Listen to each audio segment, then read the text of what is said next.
Everyone, my name is Akshay और start करते हैं आज का अपना अगला लेक्चर केमिकल काइनेटिक्स का। लास्ट लेक्चर के अंदर तक हमारा जो लास्ट टॉपिक चल रहा था वो था मॉलिक्यूलैरिटी ऑफ अ रिएक्शन, जिसके अंदर हमने कुछ बातें किया था। ठीक है, आज का टॉपिक शुरू करते हैं। एक नई चीज नहीं है तुम्हारे लिए, पुरानी चीज है, उसी के साथ जो तुम एक बार पढ़ चुके हो इक्विलिब्रियम के अंदर, केमिकल इक्विलिब्रियम के अंदर। तो थोड़ी सी आज उसके बारे में बात करने वाले हैं और कुछ चीजें यहाँ पे थोड़ी चेंज होगी, तो उन चेंजेस के बारे में भी हम यहाँ पे आज बात करेंगे। ठीक है, तो देखते हैं। तो जैसे कि मैंने बोर्ड पे लिखा हुआ है रेट कांस्टेंट, ये रेट कांस्टेंट की बात मैं तुम्हें केमिकल इक्विलिब्रियम के अंदर भी कर चुका हूँ। ठीक है, केमिकल इक्विलिब्रियम के अंदर भी कांस्टेंट, इक्विलिब्रियम कांस्टेंट वहां पे जो वर्ड यूज किया जाता था, ठीक है, वो के था। यहाँ पे रेट कांस्टेंट वर्ड यूज करते हैं, वो भी के ही होगा। ठीक है, दोनों का जो नोटेशन है वो क्या है, सेम है। थोड़ा सा चीजों को समझोगे, काफी इंपॉर्टेंट है।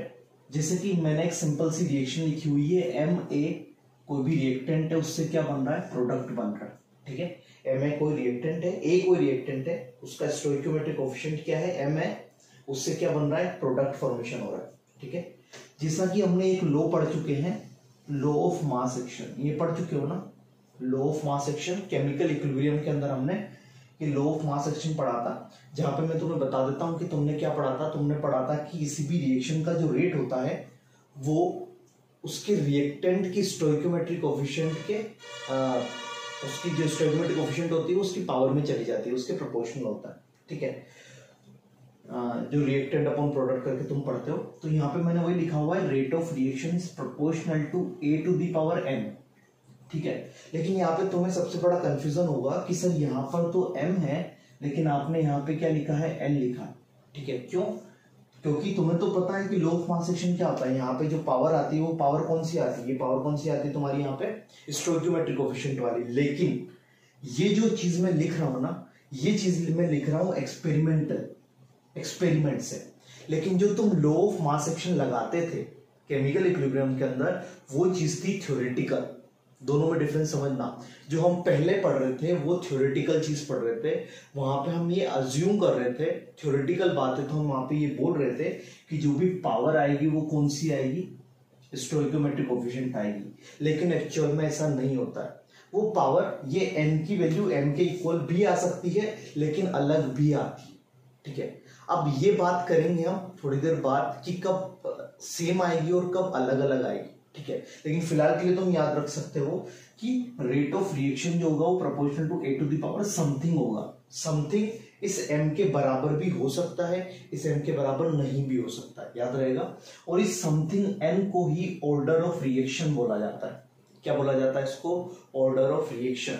तो यहां से लॉ ऑफ मास एक्शन को अगर हम एक्सपेरिमेंटली देखें तो क्या होता है, वो होता है rate of reaction is proportional to A to the power n। फिर यहाँ पे हमने प्रोपोर्शनलिटी हटाया और एक कांस्टेंट लगाया, जिसको हमने क्या बोल दिया, के को ही रेट कांस्टेंट बोला जाता है या फिर वेलोसिटी कांस्टेंट बोला जाता है। ठीक है, दोनों नाम है इसके, वेलोसिटी कांस्टेंट या रेट कांस्टेंट। वेलोसिटी मतलब स्पीड है एक तरीके से, तो उसी वजह से के को वेलोसिटी कांस्टेंट भी बोला जाता है, याद रहेगा इतनी चीज। अब हमें पता है कि रेट ऑफ रिएक्शन क्या होता है, एक स्लोप होता है। अगर हम इंस्टेंटेनियस रेट ऑफ रिएक्शन की बात करें तो स्लोप है, तो मैंने उसको dx by dt लिख दिया, इज इक्वल्स टू क्या लिख दिया, k into A to the power n। Simple सी चीज है। तो इस चीज को बोला जाता है differential rate of law expression. ठीक है, differential rate of law expression, क्योंकि ये डिफरेंशियल फॉर्म में हमने रेट को एक्सप्रेस किया हुआ है। ठीक है, और इसी को रेट लो बोला जाता है। ठीक है, जिसको तुम काफी पढ़ते आ रहे हो कि रेट लो क्या होता है, रेट लो, तो यही होता है रेट लो। ठीक है, तो dx by dt is equals to k into A to the power n। अब तुम बोलोगे कि सर हमें ये बताओ सबसे पहले कि ये जो n है हमें ये पता कैसे चलेगा कि इस n की वैल्यू क्या है। अभी आपने हमें बताया कि ये n की वैल्यू m के इक्वल तो हो भी सकती है, नहीं भी हो सकती। ठीक है, तो हमें पता कब चलेगा, तो तुम्हें पता नहीं चलेगा, रिएक्शन देख के तुम्हें चीजें पता नहीं चलेगी।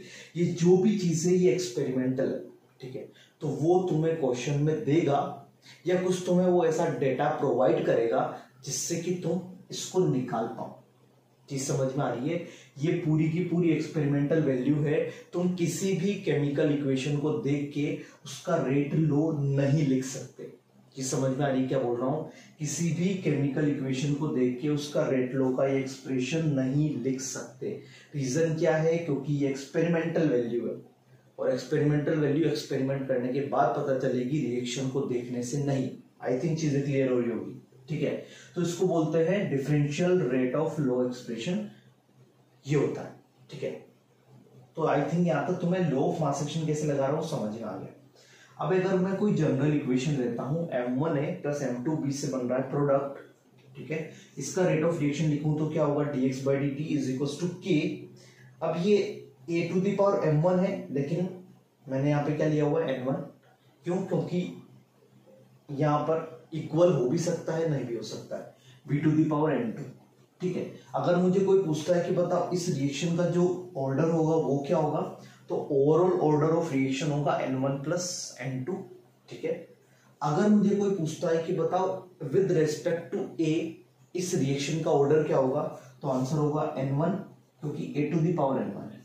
अगर मुझे कोई पूछता है कि बताओ विद रेस्पेक्ट टू b इस रिएक्शन का ऑर्डर क्या होगा, तो आंसर क्या होगा? n2। अलग अलग चीजें, आराम से समझना, तीनों सब सारी चीजें अलग अलग है। यहाँ पर मैं विद रिस्पेक्ट टू ए पूछ रहा हूँ, यहाँ पर मैं विद रिस्पेक्ट टू बी पूछ रहा हूँ। चीज क्लियर है यहाँ तक? क्या समझा रहा हूँ? ठीक है, तो ये एक सिंपल सा ऑर्डर के बारे में भी मैं तुम्हें यहाँ पे कुछ कुछ एक्सप्लेन कर रहा हूँ। ठीक है, ऑर्डर को मैं इसके बाद भी बताने वाला हूँ, लेकिन एक बेसिक जो थीम जो थी ऑर्डर की, वो मैंने तुम्हें यहाँ पे समझा दिया। ठीक है, अब इस रेट कांस्टेंट के का यूनिट क्या होता है उसके बारे में बात करेंगे, क्योंकि वो सबसे ज्यादा इंपॉर्टेंट चीज है। ये क्या लिखा हुआ है? रेट का यूनिट।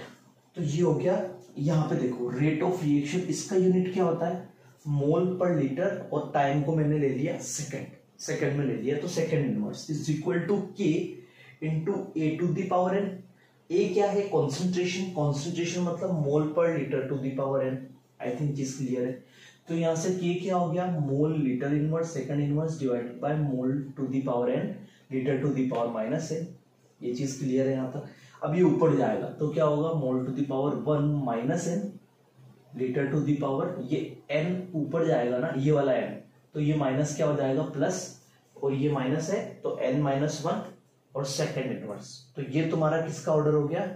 ये तुम्हारा यूनिट किसका हो गया? के का। मतलब अगर तुम देखोगे ना तो के का यूनिट किस पे डिपेंड कर रहा है? एन पर। किस पे यूनिट डिपेंड कर रहा है? एन पर, मतलब ऑर्डर पर। तो किसी भी रिएक्शन का जो भी के होता है, रेट कांस्टेंट होता है, उसका यूनिट डिपेंड करता है उस रिएक्शन के ऑर्डर पर। याद रहेगा, सिंपल सी चीज है। आई थिंक वहां से चीज क्लियर हो रही होगी वो कैसे एक्सप्रेशन निकला है। ठीक है, फिर थोड़े टाइम के बाद जैसे जैसे हम पर्टिकुलर ऑर्डर को पढ़ते जाएंगे तो उसका मैं तुम्हें यूनिट साथ साथ में वहां पे बताता हुआ चला जाऊंगा। ठीक है, तो आई थिंक एक बेसिक जो थीम जी रेट कांस्टेंट से रिलेटेड, वो तुम्हें यहाँ पे क्लियर हो गया होगा। तो अब देखते हैं अपने नया टॉपिक। तो अब देखते हैं अपना नया टॉपिक जिसका नाम है ऑर्डर ऑफ रिएक्शन। ठीक है, जैसा कि मैंने तुम्हें रेट कांस्टेंट वाले टॉपिक के अंदर ऑर्डर ऑफ रिएक्शन की एक बेसिक थीम बता दी है, लेकिन फिर भी हम ऑर्डर ऑफ रिएक्शन के बारे में कुछ और चीजें जानने की कोशिश करते हैं। ऑर्डर ऑफ रिएक्शन क्या होता है पढ़ चुके हो, फिर से पढ़ा देता हूं। Sum of the power of the concentration of the reactants, बढ़िया, in the rate law expression of that particular chemical reaction. ठीक है, उस पर्टिकुलर केमिकल रिएक्शन का जो रेट लो एक्सप्रेशन है उसके अंदर जो कॉन्सेंट्रेशन है, उनकी जो पावर है, उनका जो सम है, वही क्या है? ऑर्डर ऑफ रिएक्शन है। जैसे कि एक एग्जांपल से शुरू करते हैं। लिखा हुआ है NH4NO2 कन्वर्ट हो रहा है N2+2H2 में, और दिया क्या है? ये चीज दी हुई है कि इसकी जो रेट है वो क्या है? K into this। मतलब ये चीज एक्सपेरिमेंटल है। ठीक है, ये मुझे नहीं पता थी, ये क्वेश्चन में दिया हुआ था। यहाँ पे इसका पावर कितना है? 1 है, इसका पावर 1 है, तो इसका ऑर्डर भी कितना हो जाएगा? 1 हो जाएगा। सिंपल सी चीज है, बढ़िया। सेकंड क्वेश्चन, CH3, ये क्या है तुम्हारा? Ester plus water acid plus alcohol. ठीक है, इसका रेट लो एक्सप्रेशन दिया हुआ है K into ester into water, तो एस्टर टू दी पावर 1 है और वाटर टू दी पावर 0। ठीक है, ये एक्सप्रेशन एक्सपेरिमेंटल पता लगा है। ठीक है, ये हम थ्योरेटिकल चीज पता नहीं लगा सकते। ठीक है, तो अगर मुझे कोई पूछेगा ये एक्सप्रेशन देखे, ये इक्वेशन और इसका अगर एक्सप्रेशन दे देगा तो उसका ऑर्डर क्या होगा, इसका ऑर्डर होगा 1 + 0, मतलब आंसर क्या आएगा 1। ठीक है, गलती से भी आंसर 1 + 1 मत कर देना। ठीक है, आंसर क्या आएगा इसका 1। याद रहेगी चीज, बढ़िया।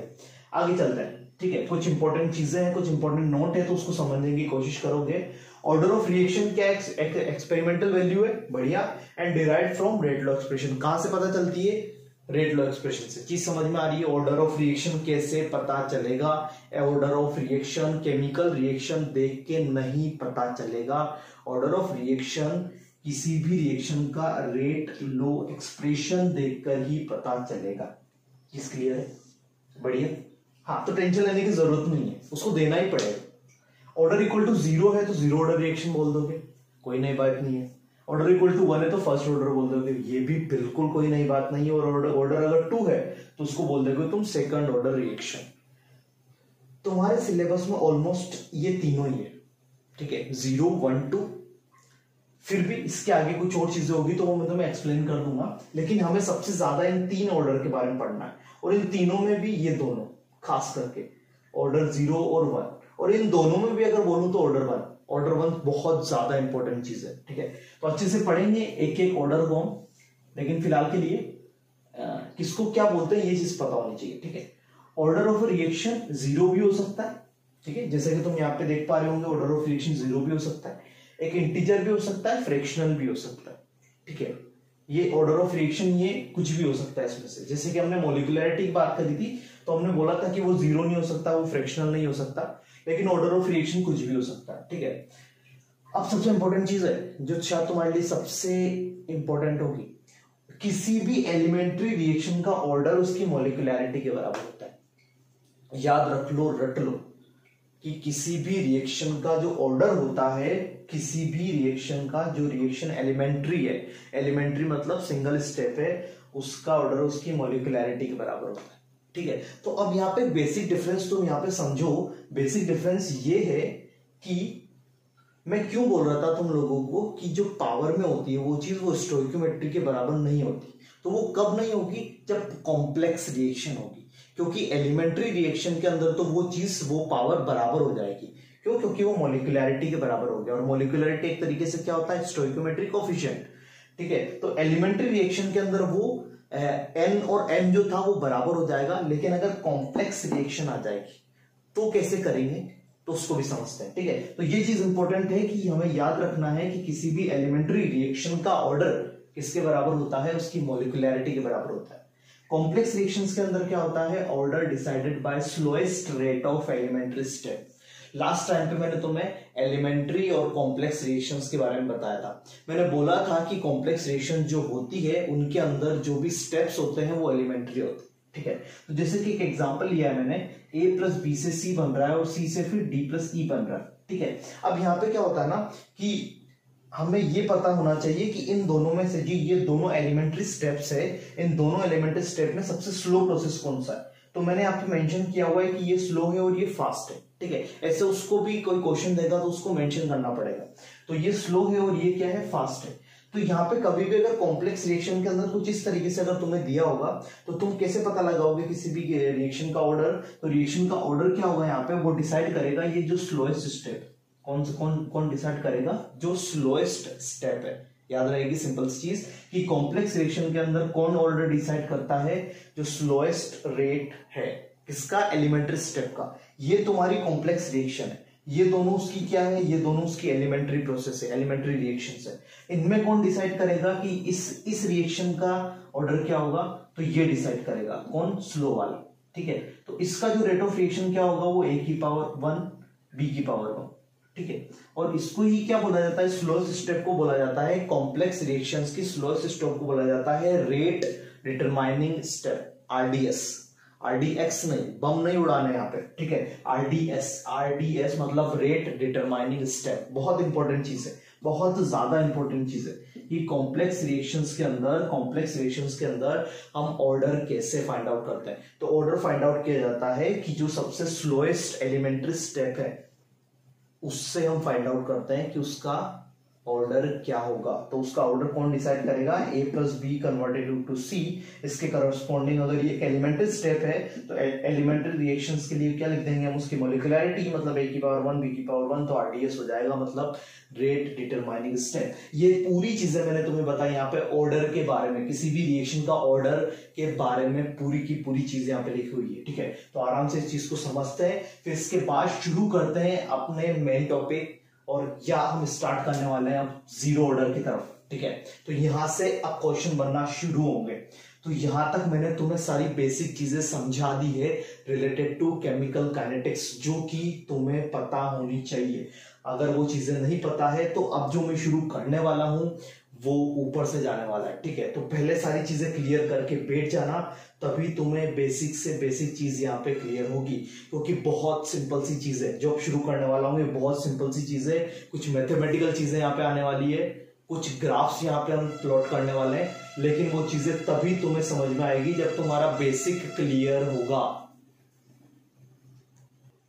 तो तुम लोगों ने सारी चीजें रिवाइज कर ली होगी, हर एक चीज को आराम से समझ लिया होगा, हर एक पॉइंट को अच्छे से समझ लिया होगा। ठीक है, तो अब जो चीज शुरू करने वाला हूं वो काफी ज्यादा इंपॉर्टेंट है, और अगर उसका इनिशियल पार्ट समझ लिया तो आगे जैसे जैसे चैप्टर प्रोसीड करेगा तो चीजें थोड़ी सी इजी हो जाएगी। ठीक है, तो अभी जो चीज पढ़ाने वाला हूं उस पर काफी ज्यादा अच्छे से ध्यान देना है। दुनिया में जितनी भी चीजें चल रही है सारों को इग्नोर करना है और ओनली लेक्चर पे कंसंट्रेट करना है, क्योंकि उससे ज्यादा इंपॉर्टेंट फिलहाल कोई चीज नहीं है। ठीक है, तो ध्यान से देखना लेक्चर, एक एक चीज को समझना, आराम से क्वेश्चंस बन जाएंगे। ठीक है, शुरू करते हैं अपना आज का जो सबसे इंपॉर्टेंट पार्ट है, वो है zero order reaction. Zero order reactions. ठीक है, जीरो ऑर्डर रिएक्शंस क्या होती है उसके बारे में देखते हैं, आराम से समझना चीजों को, काफी इंपॉर्टेंट है। मान रहा हूं कोई रिएक्शन है, ए से प्रोडक्ट बन रहा है, ए से क्या बन रहा है, प्रोडक्ट फॉर्मेशन हो रहा है। ठीक है, कोई एक ए रिएक्टेंट लिया है जो प्रोडक्ट फॉर्मेशन कर रहा है। T इक्वल टू 0 पर अज्यूम कर लेते हैं कि इसकी कॉन्सेंट्रेशन है A naught, T equal to T होने पे इसकी कॉन्सेंट्रेशन हो जाएगी AT, मान लेता हूं। ठीक है, कुछ टी टाइम के बाद जैसे जैसे रिएक्शन प्रोसीड होगी तो उसकी कॉन्सेंट्रेशन क्या हो जाएगी, AT। ए नोट कब है, जब T इक्वल टू 0, मतलब इनिशियल कॉन्सेंट्रेशन ए नोट है। ठीक है, अब अगर मैं इस रिएक्शन का रेट लिखना चाहूं विद रिस्पेक्ट टू ए, तो मैं क्या लिखूंगा, DA बाय dt। मैं क्या लिखूंगा, DA बाय dt। अब यहाँ पे मैं एक चीज भूल रहा हूं, क्या भूल रहा हूं, मैं माइनस लगाना भूल रहा हूं। माइनस क्यों लगा रहा हूं, ये चीज समझ में आ रही है, रिएक्टेंट है, कॉन्सेंट्रेशन डिक्रीज होगा। ये किसके बराबर होगा, ये बराबर होगा K into A to the power. अब मैंने पहले ही अगर मेंशन कर दिया है कि ये किस टाइप की रिएक्शन है, जीरो ऑर्डर, तो of course A to the power क्या आ जाएगी, यहाँ पे 0 आ जाएगी। ठीक है, तो ये minus DA by dt is equal to क्या हो गया, K into A to the power 0। किसी की भी पावर 0 1 होता है। ठीक है, तो K इंटू 1 आंसर क्या आ जाएगा, K। यहां तक चीज क्लियर है, सिंपल सी मैथमेटिकल चीजें चल रही है। ठीक है, अब क्या करोगे, इस dt को उधर लेके जाओगे तो ये क्या हो गया, minus DA is equal to K dt। Minus DA equal to क्या हो गया, K dt। अब क्या करोगे, इसको इंटीग्रेट कर दो। इसको इंटीग्रेट करोगे तो ये तुमने इसको इंटीग्रेट किया, ये तुमने इसको इंटीग्रेट किया, कर दिया इंटीग्रेट। इंटीग्रेट करने में तुम बहुत आगे। ठीक है, तो अगर इंटीग्रेट कर दिया तुमने यहाँ पे, तो यहाँ पे जो भी वैल्यू आ रही है वो किसके साथ चेंज हो रही है, टाइम के साथ। तो dx अगर हम लिखते हैं तो उसका इंटीग्रेशन क्या होता है, x। यहाँ पे इसी तरीके से अगर dA का अगर हम इंटीग्रेशन लिखे तो क्या हो जाएगा, a। ठीक है, और ये टाइम के साथ चेंज हो रहा है, तो मैंने इसको क्या लिख दिया, AT लिख दिया। ठीक है, तो ये क्या हो गया, सिंपल तुम्हारे पास माइनस AT। यहां से यहाँ चीज समझ में आ रही है, dx का जो भी तुम्हारे पास इंटीग्रेशन होता है वो क्या होता है, x। तो मैंने वही चीज लिख दी यहाँ पे। ठीक है, और टाइम के साथ चेंज हो रहा है तो मैंने AT लगा दिया, इज इक्वल टू लिख दिया मैंने KT प्लस C, है ना। dt का क्या हो जाएगा, KT प्लस C। तो ये C क्या हो गया, कांस्टेंट हो गया। अब तुम बोलोगे कि सर आप तो कांस्टेंट लेके आ गए, तो कांस्टेंट लेके आ गए तो कांस्टेंट को कैसे निकाला जाए, इस C की वैल्यू कैसे निकाला जाए। सोचो सोचो सोचो कि इस C की वैल्यू हम कैसे फाइंड आउट कर सकते हैं। सोचो, थोड़ा दिमाग लगाओ, कैसे हम C की वैल्यू को फाइंड आउट कर सकते हैं। तो एक सिंपल सी चीज है, काफी सिंपल सी चीज है। हमें पता है कि t इक्वल टू 0 अगर है, t इक्वल टू 0 मतलब ये टाइम पर अगर मैं AT की वैल्यू को बोलूंगा तो वो किसके बराबर होगी, ए नोट के बराबर। अगर मैं t इक्वल टू 0 पर बोलूंगा तो 80 की वैल्यू किसके बराबर होगी, a नोट के बराबर। और अगर a नोट के बराबर होगी तो इस इक्वेशन में ये जो इक्वेशन मैंने यहाँ पे लिखी इसको इक्वेशन नंबर 1 पुट कर देता हूं मैं। तो from equation number 1 t equal to 0 put कर दो। तो t इक्वल टू 0 पुट कर दोगे और 80 की जगह क्या पुट कर दोगे, a नोट। तो c की वैल्यू क्या आ गई, तो यहां से तुम्हें पता चल जाएगा कि c की वैल्यू आ जाएगी माइनस a नोट। चीज समझो आराम से, काफी सिंपल सी चीज बता रहा हूं कि मैंने पहले इसका इंटीग्रेशन किया तो मेरे पास ये इक्वेशन आई। अब मुझे ये पता है कि t इक्वल टू 0 पर 80 की वैल्यू a नोट के बराबर होगी। क्यों, क्योंकि t इक्वल टू 0 पर 80 मतलब a की कॉन्सेंट्रेशन कितनी होगी, a नोट। तो 80 इक्वल टू a नोट लिख दिया मैंने। तो from equation first t equal to 0 put किया तो c की वैल्यू क्या आ गई, माइनस a नोट। तो मैंने क्या पुट कर दिया, माइनस a नोट। अब इस c की वैल्यू को मैं यहां पुट कर देता हूं इक्वेशन नंबर 1 में, ठीक है। तो इसको अगर मैं इक्वेशन नंबर 1 में पुट करूंगा तो क्या आएगा, minus 80 is equal to kt minus a naught, है ना। ये चीज समझ में आ रही है, क्या किया है, सिंपल c की value minus a note put किए। अब क्या करेंगे, इस a नोट को इधर लेके आ जाएंगे। तो a नोट को अगर इधर लेके आएंगे तो क्या हो जाएगा, ये आ जाएगा a naught minus 80 equal to क्या होगा, इज इक्वल टू क्या हो जाएगा, kt। काफी सिंपल सी चीज, इंपॉर्टेंट, काफी ज्यादा सिंपल, लेकिन ऑफ कोर्स काफी ज्यादा important. a naught minus 80 equal to kt। Formula रट लो, याद रखना है। जीरो ऑर्डर रिएक्शन के लिए a naught minus 80 equal to क्या होता है, kt होता है, ठीक है। k क्या है, रेट कांस्टेंट है, t टाइम है। a नोट इनिशियल कंसंट्रेशन 80 है, t टाइम पर कंसंट्रेशन। चीजें क्लियर है, आगे चला जाए, बढ़िया। एक ग्राफ लोड कर रहा हूं, थोड़ा सा उसको समझोगे। ग्राफ लोड कर रहा हूं मैं, कॉन्सेंट्रेशन ऑफ a, ठीक है, टी लिख दो उसको, 80 वर्सेस या kt के बीच में ग्राफ प्लॉट करो, या t के साथ ग्राफ प्लॉट करो, टाइम के साथ, ठीक है। कॉन्सेंट्रेशन ऑफ a को टाइम के साथ में ग्राफ प्लॉट कर रहा हूं, तो बताओ कैसा है, ठीक। अगर कैसा आएगा तो कैसे पता चलेगा, एक बार t इक्वल टू 0 पुट कर दो। t इक्वल टू 0 का मतलब क्या है, ये वाली लाइन। t इक्वल टू 0 का मतलब क्या है, ये वाली line. t equal to 0 put कर दो, t इक्वल टू 0 पुट कर दोगे तो 80 की वैल्यू क्या हो जाएगी, 80 की वैल्यू क्या हो जाएगी, a नोट। 80 की वैल्यू क्या हो जाएगी, a नोट। तो ये हो गया तुम्हारे पास a नोट। चीज क्लियर है, ग्राफ प्लॉट करना है, तो सिंपल क्या है, तुम्हारे पास एक स्ट्रेट लाइन है। स्ट्रेट लाइन तो कैसे करोगे, ये चीज तुम्हें पता होनी चाहिए। अब अगर मुझे ये वाली इक्वेशन यहाँ पे अगर एक पॉइंट चाहिए, अगर यहाँ पे एक पॉइंट चाहिए तो बताओ कैसे निकालेंगे। बोलोगे सर 80 0 कर दो, 80 0 कर दो, 80 0 कर दो, 0 कर दो, 0 कर दो। तो k की वैल्यू क्या आ गई, t की वैल्यू क्या आ गई, sorry a note by k। तो ये वैल्यू क्या होगी तुम्हारी, a नोट बाई k। तो ये तुम्हारे पास क्या आ गई, एक स्ट्रेट लाइन आ गई, ठीक है। किस किस के बीच में ग्राफ प्लॉट कर रहा हूं, 80 मतलब concentration of a versus time के साथ कॉन्सेंट्रेशन ऑफ a कैसे चेंज हो रही है, तो उसका ग्राफ कुछ इस टाइप का आएगा। चीज क्लियर है, यहाँ तक कोई डाउट तो नहीं चल रहा है, समझ पाओगे चीजों को, क्या समझा रहा हूं यहाँ पे बढ़िया से। तो ये ग्राफ है 80 वर्सेस t के बीच में, याद रहेगा इतनी सी चीज। वो फॉर्मूला याद रखना, रट लो इसको, फॉर्मूले को रट लो, कैसे आया ये चीज समझ लो और रट लो उस फॉर्मूले को, कि a naught minus 80 equal to क्या होता है, kt। इससे रिलेटेड क्वेश्चंस करवाऊंगा, लेकिन फिलहाल के लिए फॉर्मूला याद होगा तभी तो क्वेश्चन बनेंगे, ठीक है। एक और चीज समझोगे यहाँ पे, एक और वर्ड में यहाँ पे यूज करूंगा, टी कंप्लीशन। टी कंप्लीशन का मतलब क्या है, कि वो टाइम जब पूरा का पूरा रिएक्टेंट कंज्यूम हो जाएगा, ठीक है। 100% कंजप्शन ऑफ ए, मतलब ए खत्म हो गया, अब ए इसके बाद आगे रिएक्ट नहीं कर सकता, तो इसमें कितना टाइम लगेगा। जिस क्वेश्चन जो बोला मैंने वो क्लियर है, उसका आंसर क्लियर है। क्वेश्चन ये है कि टी कंप्लीशन क्या होगा, तो टी कंप्लीशन वो होगा कि ए को 100% कंज्यूम होने में कितना टाइम लगेगा। तो कैसे निकालोगे, सोचो कैसे निकालेंगे कि कितना टाइम लगेगा। मैं बोल रहा हूं कि क्वेश्चन का आंसर बोर्ड पे लिखा हुआ है, मैं ऐसा क्यों बोल रहा हूं, अब मुझे बताओ कि टी कंप्लीशन 100% कब होगा, जब ये पूरा का पूरा खत्म हो चुका होगा। मतलब 80 की वैल्यू वहां पर क्या होगी, 80 की वैल्यू वहां पर होगी 0। ये चीज समझ में आ रही है, ये पूरा का पूरा कंज्यूम हो गया, मतलब और कंसंट्रेशन ए की नहीं बची, और वो टाइम जहां पर ए की कंसंट्रेशन 0 हो गई, मतलब क्या हो गया, वो पूरा का पूरा कंज्यूम हो चुका है। तो 80 की वैल्यू 0, अब 80 की वैल्यू 0 यहां पर पुट कर दो पुट करके देखते हैं क्या निकल रहा है। तो एटी की वैल्यू पुट करते हैं यहाँ पे, तो ये लिख रहा है A naught minus 0 equal to K into T की जगह लिख दिया मैंने टी कंप्लीशन। क्या लिख दिया मैंने? T completion. तो यहां से टी कंप्लीशन की वैल्यू आ रही है ए नोट बाय के। ए नोट बाय के कितना टाइम लगेगा? कितना टाइम लगेगा?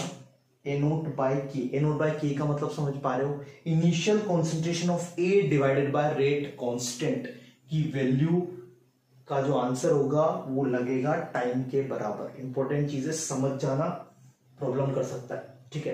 तो यहां तक आई थिंक तुम लोगों को चीज समझ में आ गई होगी। एक और तरीके से ग्राफ से समझाता हूं तुम्हें। मैं तुम्हें बोल रहा था ना अभी कि लिखा हुआ है बोर्ड पे, ध्यान से देखोगे तो इस वाली लाइन पे ये पॉइंट क्या है, जहां पे 80 क्या है? 0, और 80 इक्वल्स टू 0 उसके करस्पॉन्डिंग टाइम क्या है? ए नोट बाय के। ए नोट बाय के। क्लियर? चीजें क्लियर है? ग्राफ से प्लस फॉर्मूले से कैसे मैं पता लगा पा रहा हूं कि कितना टाइम लगेगा, कितना टाइम लगेगा ए को 100% कंज्यूम होने में। तो ए नोट बाय के टाइम लगेगा, याद रखना। चीजें याद रहेगी, पक्का याद रहेगी। ये जो चीज मैं इसके लिए अप्लाई कर रहा हूं ना जीरो ऑर्डर के लिए, यही फर्स्ट ऑर्डर के लिए होगा, यही सेकंड ऑर्डर के लिए होगा। इसी वजह से जीरो ऑर्डर को काफी अच्छे से एक बार देख लो कि अगर मैंने फर्स्ट ऑर्डर के लिए टी कंप्लीशन बोला या उसके लिए ग्राफ प्लॉट किया तो किस तरीके से मैं बनाने वाला हूं या किस तरीके से प्रोसीजर होगा, वो मैं तुम्हें जीरो ऑर्डर के अंदर अच्छे से समझा रहा हूं, ठीक है। तो टी कंप्लीशन हमने निकाल लिया, चलो टी कंप्लीशन निकाल लिया। फिर मेरे दिमाग में क्वेश्चन आया कि नहीं मेरा मन नहीं भरा अभी, मुझे और चीजें जाननी है।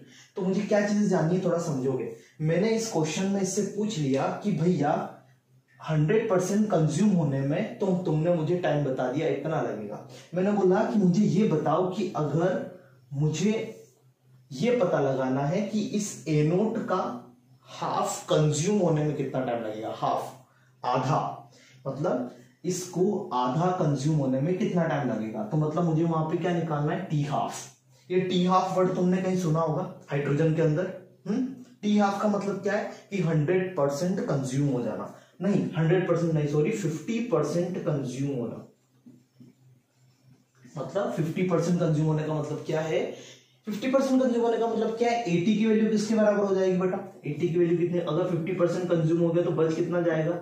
A naught by 2। बच कितना जाएगा? ए नोट बाय 2 ही तो बच जाएगा भैया। और अगर 80 की वैल्यू ए नोट बाय 2 है तो यहां पुट कर दो। यहां पुट करोगे तो A naught minus A naught by 2 कितना हो जाएगा? A naught by 2। A naught by 2 equals to K T half. तो मैंने यहां पे लिख दिया कि A naught by 2 equal to K into T half. तो यहां से टी हाफ की वैल्यू क्या आ गई? टी हाफ की वैल्यू आ गई तुम्हारी ए नोट बाय 2 के। कितनी वैल्यू आ गई? ए नोट बाय 2 के। मतलब वो टाइम जिसमें ए की कॉन्सेंट्रेशन आधी रह जाएगी। कितने टाइम में? इतने टाइम में। समझ में आ रही चीजें? कैसे कैसे फॉर्मूले डिराइव हो रहे हैं और कैसे उनको यूज करना है उनको क्वेश्चन के थ्रू समझेंगे। लेकिन पहले फॉर्मूले कैसे डिराइव हो रहे हैं, फॉर्मूले कैसे आ रहे हैं, ये चीज हमारी यहाँ पे अच्छे से क्लियर होनी चाहिए। कुछ और चीजें उसके बारे में बात करते हैं, लेकिन पहले शायद तुम्हें जो भी बोर्ड पे लिखा होगा वो सारी चीजें तुम्हें यहाँ पे क्लियर होगी, ठीक है। तो थोड़ा और आगे चलते हैं, थोड़ी और चीजों को समझने की कोशिश करते हैं।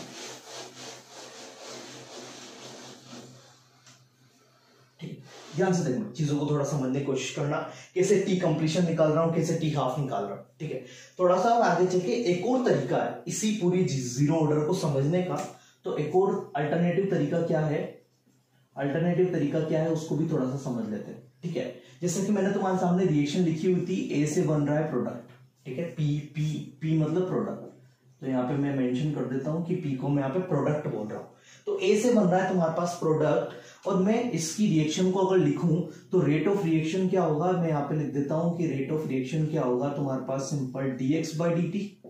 हाँ, अगर मैं सिंपल dx बाई dt लिखता हूं, x मतलब क्या है? चेंज इन कॉन्सेंट्रेशन, ठीक है। मतलब यहाँ पे मुझे माइनस साइन लगाने की जरूरत नहीं, क्योंकि मैं ओनली रेट ऑफ रिएक्शन लिख रहा हूं। मैं ये यहाँ पे मेंशन नहीं कर रहा हूं कि मैं ए के रेस्पेक्ट में लिख रहा हूं।